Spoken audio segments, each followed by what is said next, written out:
أعوذ بالله من الشيطان الرجيم بسم الله الرحمن الرحيم والذين يتوفون منكم ويذرون أزواجا وصية لأزواجهم متاعا إلى الحول غير إخراج فإن خرجن فلا جناح عليكم فيما فعلن في أنفسهن من معروف واللہ عزیز حکیم۔ یہ سورہ بقرہ کی آیت نمبر 240 ہے۔ آیت نمبر 240 میں اس کا خلاصہ پیش کرتا ہوں، پھر اس کا ترجمہ کرتے ہیں۔ دیکھیں، طلاق کے مسائل ذکر ہو رہے ہیں، عورتوں کے حقوق کا ذکر ہو رہا ہے۔ عورتوں کے حقوق، زمانہ جاہلیت میں عورت کے ساتھ بہت زیادہ ناانصافی ہوتی تھی، زیادتی ہوتی تھی، اس کی عدت کی کوئی حد بندی نہیں تھی۔ جب دل چاہے نکال لے، پسند نہیں ہے نکال لیے، جاؤ اپنے بندوبست خود کرو۔ شوہر کا انتقال ہو گیا، بھائیوں نے گھر پہ قبضہ کر لیا، سسر نے قبضہ کیا، جاؤ نکلو۔ اور کبھی وصیت نہیں دی، مطلب جو وراثت میں کوئی حصہ نہیں ملتا تھا عورت کو، یعنی کوئی حصہ تھا ہی نہیں ان کا۔ کہنے لگے یہ تو میدان جنگ میں حصہ لیتی نہیں ہے، تو اس کو کہاں سے حصہ ملے۔ اور اسی طریقے سے اور بہت سا طلاق کی حد بندی نہیں تھی، پر طلاق دیتے رہو، پھر روکتے رہو، طلاق دیتے رہو۔ بہت سارے مسائل تھے عورتوں کے لیے۔ جب آپ صلی اللہ علیہ وسلم مدینہ منورہ تشریف لے گئے، مسلمانوں کو مرکز ملا، آزادی ملی، اسلامی احکام نازل ہونا شروع ہوئے، تو ایک بھرپور حصہ جو نازل ہوا وہ عورتوں کے بارے میں، چاہے وہ سورہ بقرہ میں ہے، سورہ احزاب میں ہے، سورہ نور میں ہے، سورہ نساء میں ہے، سورہ حجرات میں ہے، لیکن عورتوں کے لیے بھی بہت سارے احکام نازل ہوئے کہ وہ اس معاشرے کا حصہ ہے اور بہت بنیادی ضرورت ہے، اور اس کا جتنا مرد کا حق ہے اتنا عورت کا بھی حق ہے۔ تقسیم بتا دی گئی۔ وراثت میں باقاعدہ اس کے لیے حصہ مقرر کیا گیا کہ اگر وہ ماں ہے تو اس کا حصہ مقرر کیا گیا، بیٹی ہے اس کا حصہ مقرر کیا گیا، بیوی ہے اس کے لیے حصہ مقرر کیا گیا کہ اگر بیوی ہے، شوہر کا انتقال ہو گیا، اگر اولاد ہے 8واں حصہ ملے گا، اگر اولاد ہے تو 8واں حصہ ملے گا، اولاد نہیں ہے تو کل مال کا 4تھا حصہ ملے گا۔ یہ احکامات نازل ہونے شروع ہوئے۔ یہاں جس مسئلے کو ذکر کیا گیا ہے وہ یہ ہے کہ وہ عورتیں جن کے شوہروں کا انتقال ہو جائے، شوہروں کا انتقال ہو گیا، تو وہ شوہر وصیت کرتا تھا کہ میرے مرنے کے بعد میری بیوی 1 سال تک میرے گھر میں رہے گی اور اس کا خرچہ بھی دینا۔ چونکہ وصیت کے احکام بھی باقاعدہ نازل نہیں ہوئے تھے، کوئی ترتیب تھی نہیں، عدت کی کوئی عدت کا حکم بھی نازل نہیں ہوا تھا، تو یہ حکم تھا کہ 1 سال تک اس کو میرے گھر میں رکھا جائے، میرے گھر میں رہے گی اور اس کو باقاعدہ خرچہ دیا جائے گا۔ 1 سال کے بعد پھر وہ کہیں نکاح کرنا چاہے، کہیں جانا چاہے، جو اس کی مرضی ہے۔ یہ حکم تھا جس کا یہاں ذکر کیا گیا۔ لیکن یہ آیت نمبر 240 ہے سورہ بقرہ کی۔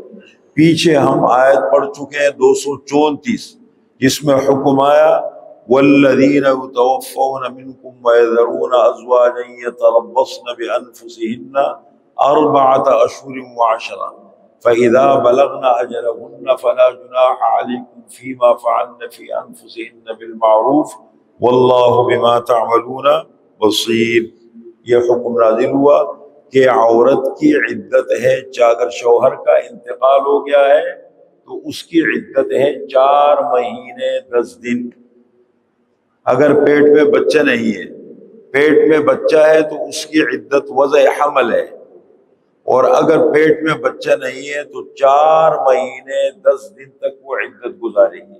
اب وہ الگ بات ہے کہ شرعی مسئلہ یہ ہے کہ عورت کو سہولت کہاں ہے، اس کو ماں باپ کے گھر میں زیادہ امن سکون ہے، سہولت ہے، اس کو شوہر کے گھر پہ عام طور پر ایسا بھی ہوتا ہے آج کل، انتقال ہو جاتا ہے، بیوی بیٹھ جاتی ہے اور سارا مال اس کو مل جاتے ہیں۔ آج کل تو شرعی اصول ہے ہی نہیں نا، آج کل تو انگریزی نظام ہے، جس کا پلہ بھاری ہے بس اس کا وہ چلتا ہے، جس کی وہ کہتے ہیں جس کی لاٹھی اس کی بھینس۔ اس شرعی اصولوں کو نہیں دیکھا جاتا، عورت قابض ہو جاتی ہے۔ اب ایک گھر میں جھگڑا چل رہا ہے، ہم اس میں بیٹھے ہوئے مسئلے کو سن رہے، اب وہ سارے مال پر بھی والدہ نے قبضہ کر لیے، بچے بیچارے کبھی ادھر ہے کبھی ادھر ہے، مقابلے میں آتے نہیں ہیں۔ میں نے ان کو بولا مقابلے میں مت آؤ، چند دن کی زندگی ہے، والد صحت مند تھے وہ چلے گئے، والدہ بیمار ہے وہ زندہ ہے، وہ بھی ایک دن چلی جائے گی، جھگڑے کا ماحول مت بناؤ، تم مقابلہ مت کرو۔ تو یہ چیزیں آتی ہے گھروں میں، شریعت کی طرف دیکھیں، جہاں فائدہ آتا ہے انسان کا نا، کوئی شریعت کو نہیں دیکھتا، آنکھیں بند کر لیتے ہیں۔ دو بھائی ہوتے ہیں، اتنے سخت اصول میں وہ کہتے بڑا اتفاق اتحاد ہے، 2 دن کے بعد جب ان کا جھگڑا ہوتا ہے تو ماشاء دیکھو مال کے لیے کیسے لڑتے ہیں۔ تو یہ ایسی چیز ہے، شریعت نے تو ہمیں اعتدال کا راستہ بتایا کہ بھائی یہ اصول ہے، ان تمہاری سمجھ میں آئے نہ آئے۔ اب عورت کے لیے 4تھائی حصہ کیوں رکھا ہے؟ اولاد کی موجودگی میں 8واں حصہ رکھا ہے، اولاد نہیں ہے 4تھائی رکھا ہے، اللہ نے اصول مقرر کیے، اور اللہ تعالیٰ جانتے ہیں کہ کتنا ہونا چاہیے۔ اس کو اجازت دی ہے کہ اگر وہ عدت گزار لیتی ہے، عدت گزارنے کے بعد کہیں نکاح، عام طور پر اس زمانے میں معاشرے میں یہ تھا کہ اگر عورت اس قابل ہے کہ کہیں اور نکاح کر سکے، وہ بہت کم تصور تھا کہ عورت رہتی تھی، نکاح بچے نکاح کرا دیتے تھے کہ بچے ساتھ رہتے تھے۔ حضرت انس کی والدہ کون ہے کہ شوہر شہید ہو گئے تھے، اسی طریقے سے بہت سارے جو ازواج مطہرات میں سے بہت سارے ہیں، حضرت ام سلمہ ہے، حضرت زینب بنت جحش، شوہروں کا انتقال ہوا، شہید ہو گئے، کہیں آپ صلی اللہ علیہ وسلم نکاح فرما رہے، کہیں صحابہ نکاح فرما رہے۔ یہ تصور ہی نہیں تھا کہ بیوہ خاتون معاشرے میں اس طرح اکیلی رہے، بس شوہر تلاش کرو رہو، یہ چیزیں۔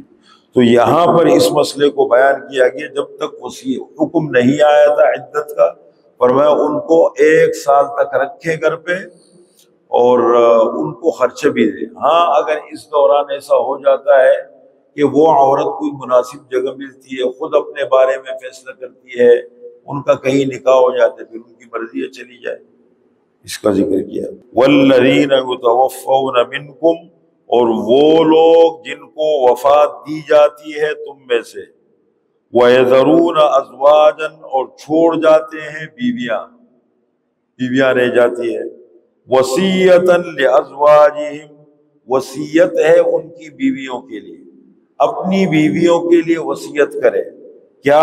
مَتَاعًا إِلَى الْحَوْلِ غَيْرَ إِخْرَاجٍ، کہ فائدہ دینا ہے ان کو 1 سال تک، گھر میں رکھے، نان نفقہ خرچہ دے، غیر اخراج، درا حال ہے کہ ان کو نکالا نہ جائے، گھر سے نہ نکالے۔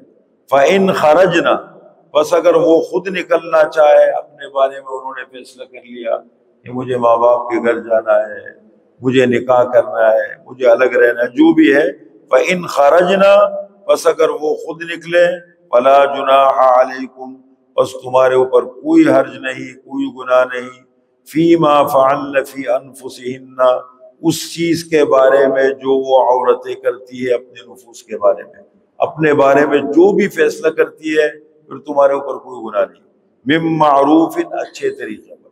اگر وہ ناجائز کرنا چاہے، عورت کوئی غلط قدم اٹھاتی ہے، کوئی غیر مناسب ہے، آپ دیکھ رہے ہیں، آپ روکو، یہ طریقہ مناسب نہیں ہے، آپ کو جو کرنا ہے ہم آپ کے ساتھ ہیں، لیکن غیر مناسب طریقہ اختیار کرو گی ہم آپ کو اجازت نہیں دیں گے، وہ ٹھیک ہے، لیکن اگر اچھے طریقے سے کرنا چاہے ان کو اجازت دے دو۔ واللہ عزیز حکیم، اور اللہ تعالی غالب ہے، حکمت والے۔ بار بار دیکھو اللہ کی صفات بیان ہو، اس صفات کے پیچھے بہت بڑی حکمت ہے۔